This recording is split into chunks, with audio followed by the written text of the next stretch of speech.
Today you're going to be observing a video with 4 different people in it. 2 of the people are going to explain to you why they believe the Earth is round, and the other 2 are going to explain to you why they think the Earth is flat. You're going to see a variety of experiments, and you're going to hear a variety of conclusions based on these experiments. But it's going to be up to you, as the viewer, to decide who's right and who's wrong. And the answer to who's right and who's wrong might surprise you. Hey guys, I'm Corinne, and I'm going to go over a few points to prove that the Earth is in fact round. I'm going to talk about ships on the horizon, heights, and time zones, and explain how these prove that the Earth is round.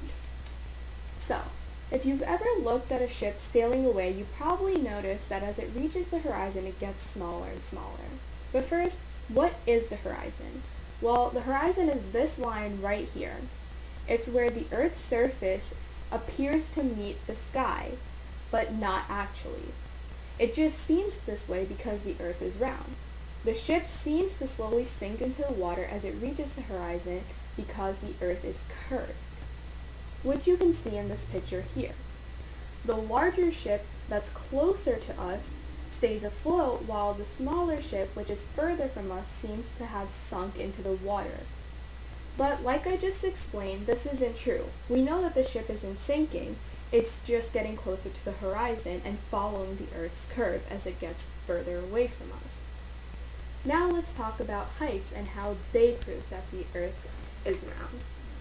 In this first picture here, you can see that if you were living on a flat Earth, it wouldn't matter which height you were standing at, but the tree here in front of you would look the same. But in the next picture, you can see that if you were living on a round Earth, like we do, at different heights, you would not be able to see the tree. As you can see at this lower height here, the tree is not visible, but the higher you get, the tree comes into view. Think about walking on a hill. The higher you got to the top of the hill, the more you'd be able to see on what's on the other side of the hill. Or think about if you were climbing up a mountain. The higher you got to the top of the mountain, the more you'd be able to see, and the further you'd be able to see. However, if you were on a flat Earth, everything would be the same no matter what height you were at. So that's just another way to prove that the Earth is round. Lastly, we have time zones. If the Earth were flat, sunrise and sundown would happen at the same time across the globe. But because we live on a round Earth, you can see that we have different time zones. This picture shows here that in this lightly shaded area it's daytime, and in this darkly shaded area it's nighttime.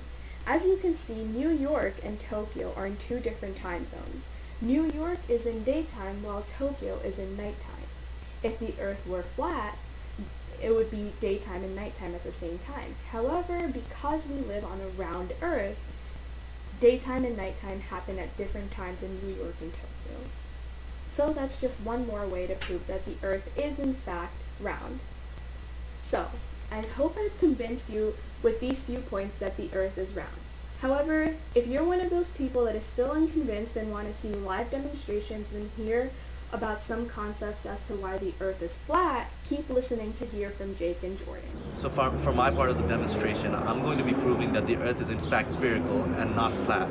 Now, from a very early age, we've been taught to learn that the Earth is spherical, but as anything, we see pictures which can be doctored.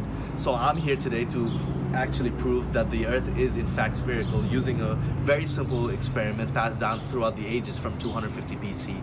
Now, the ancient Greeks had a principle called the shadow clocks principle that stated that as the Earth moves on its axis and the sun's rays hit it at different angles, it casts a different shadow at different points of time. Now, the same theory is applicable to the west and east coast. The shadow cast on this stick in my backyard won't be the same as the shadow cast on a stick in the west coast at the same point of time.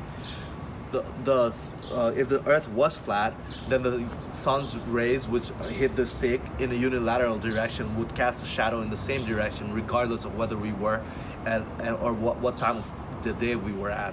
But since the Earth is spherical, the sun's rays does hit it at a different angle, and this allows the stick to cast shadows in different directions.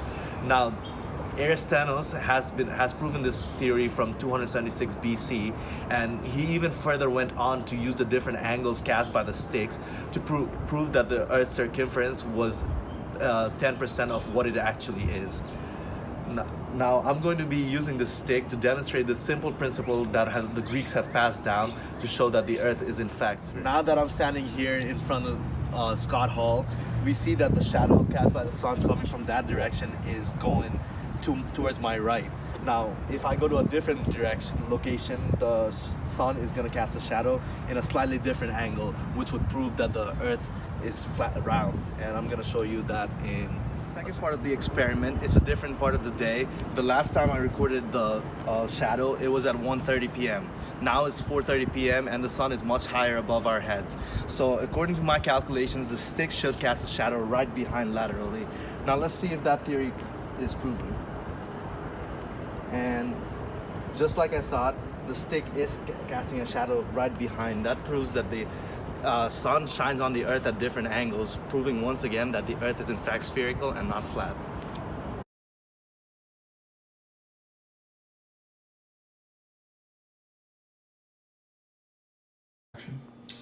The recent flooding in Houston from Hurricane Harvey really got me thinking. I'm going to do a quick experiment for you and explain why the Earth is clearly flat. So here I have a spherical ball. Can we all agree it's a sphere? This ball represents the supposedly round Earth. Here I have a glass of water. This water represents rain. As you pour the rain onto the supposedly circular spherical Earth, you can see the water simply goes around the sphere and falls off. How would Houston be flooding if the water from the rain falls off the Earth? Doesn't make sense. Now, here we have a flat plate. If you pour the water onto the plate, interesting, the water doesn't fall off. Instead, it pools up in certain areas. This area could be Houston during Hurricane Harvey. Another area could be New Orleans during Hurricane Katrina. Who knows? But all I know is that the Earth would have to be flat in order for flooding to occur. Now, many of you may not realize this, but the Flat Earth theory is a large movement. The Flat Earth Society Facebook group has over 150,000 followers. Sure, some of them may be round earthers trying to infiltrate our righteous movement, but nevertheless, there's a great deal of support behind the Flat Earth movement, and some big-time celebrities have decided to hop on board. First, we have Kyrie Irving, one of the best basketball players in the world. In February 2017, Mr. Irving came out as a flat earther, stating, "It's right in front of our faces. I'm telling you, it's right in front of our faces. They lie to us. If you really think about it from the landscape of the way we travel, the way we move, and the fact that, can you really think of us rotating around the sun and all planets aligned, rotating in specific dates, being perpendicular with what's going on with these planets? The truth is right there. You've just got to go searching for it." Now, Mr. Irving was not the first celebrity to get behind the movement. Rapper B.O.B. tweeted this very interesting photo in 2016 of two cities many miles apart. As you can see, clear as day in the photo, there is absolutely no curve whatsoever, and until someone can provide an undoctored photo of the horizon with a curvature, it's impossible to believe anything other than that the Earth is indeed flat. B.O.B. also created a GoFundMe to raise money to send satellites into space in order to find the supposed curve. The page has made significant progress, raising almost $7,000 of its $1 million goal. You'll get there soon, B.O.B. You'll get there soon. So in our pursuit of proving that the Earth is indeed flat and not round, as foolishly people believe, we're going to do a very simple test. So if the Earth was round, it would mean it's not flat at any point, because it couldn't be, there's no way if it was round for it to ever be connected and flat. So theoretically, if I put this level on the ground, which this level basically, when the white ball is in the middle here, it's perfectly leveled on a flat surface. It's how you hang up pictures, how you do anything. This will not be flat. This will not be level if you put it on the ground. So, and as you can see, as the camera comes close here, the white ball is perfectly positioned in the middle here, indicating that this is in fact a level surface. Now, if the Earth was round, this just would not be possible. So we're still here in the Walmart in beautiful East Brunswick, New Jersey, proving why the Earth is flat and not round. So for our next experiment, we're going to use a perfectly spherical ball, and we're going to place it on the ground. Now, if the Earth is indeed round, which people are claiming, the ball will roll, even if it's just the slightest bit, in one direction or the other. And from there, it will gain momentum and continue to roll until it's impeded by an object. So theoretically, if the Earth was round, when I put this ball on the ground, it's going to roll either towards me or my beautiful cameraman Jake over there, and it's going to keep getting faster and faster.